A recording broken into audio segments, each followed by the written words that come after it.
गेल्या 4 दिवसांपासून कोल्हापूर शहरासह जिल्ह्यात पूर्वमोसमी पावसानं हजेरी लावल्यानं सर्वत्र कमी अधिक प्रमाणात पाऊस पडतोय.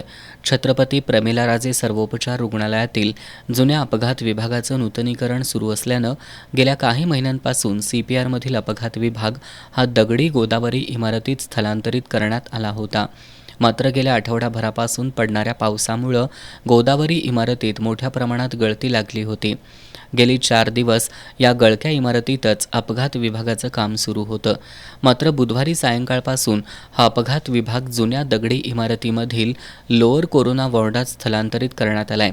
पण गोदावरी इमारतीत गळक्या खोलीत पोलीस चौकी असून पोलीस कर्मचाऱ्यांना तिथंच काम करावं लागतंय.